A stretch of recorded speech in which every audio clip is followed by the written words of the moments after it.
Bienvenue sur cette vidéo formation où nous allons réaliser ensemble un collet battu. La première étape consiste à réunir le matériel nécessaire pour le réaliser. Nous aurons besoin alors d'un coupe-tube, d'une matrice, d'une toupie, d'un réglet, d'un marteau à garnir et bien sûr un tube de cuivre avec son écrou.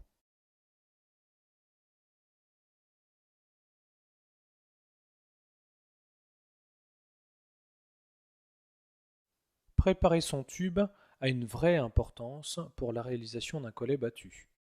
Commençons tout d'abord par ébavurer l'intérieur de notre tube de cuivre avec l'alésoir. Insérez l'alésoir à l'intérieur et tournez pour obtenir le diamètre nominal du tube.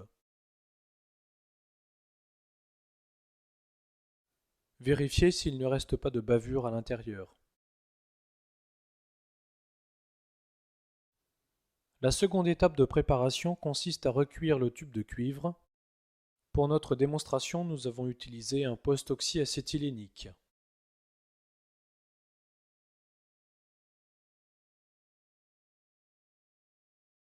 Déterminer la hauteur h consiste à faire un petit calcul avec le diamètre intérieur de l'écrou, le diamètre extérieur du tube et avec l'opération suivante, diamètre intérieur de l'écrou moins diamètre extérieur du tube, divisé par 2, nous trouvons une hauteur de 2,5 mm que nous traçons directement sur nos tubes de cuivre.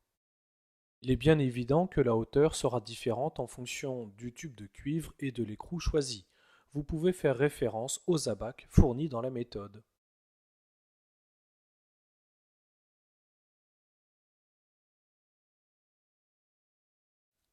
La matrice à collet battu possède plusieurs diamètres de tube, 22, 18, 14, 10, 12, puis 16. Pour notre exemple, nous choisirons le diamètre 14. Nous remarquons aussi que la matrice possède une partie conique. Lorsque nous retournons la matrice, le deuxième côté est plat. Insérez votre tube dans la matrice en commençant par la partie conique.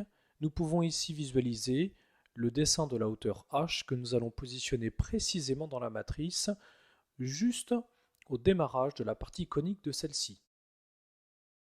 Une fois le tube correctement positionné, serrez la matrice pour que le tube ne bouge plus.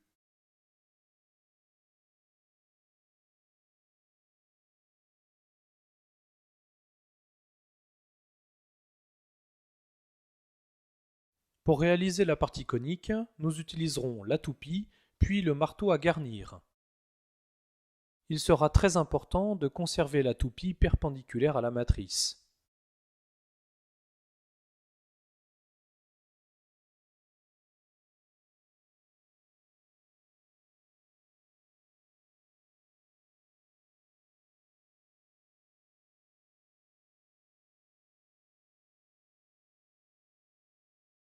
Vérifiez que le cuivre épouse bien la partie conique de la matrice.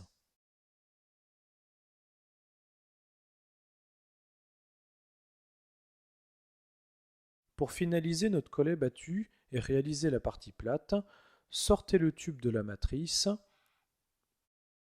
retournez la matrice du côté plat. Insérez de nouveau votre tube en serrant bien celui-ci. Seule la partie conique doit dépasser de la matrice.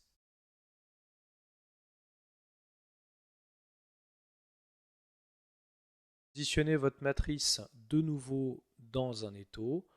Utilisez seulement le marteau à garnir pour finaliser et aplatir votre tube de cuivre. Nous remarquons que le geste avec le marteau à garnir consiste d'aller de l'intérieur vers l'extérieur.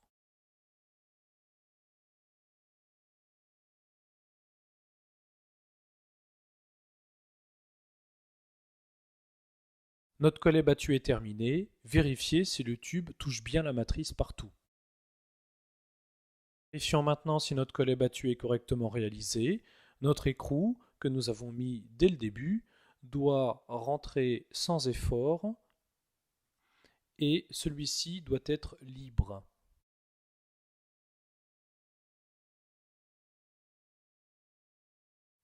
L'étanchéité d'un collet battu s'effectuera avec un joint fibre.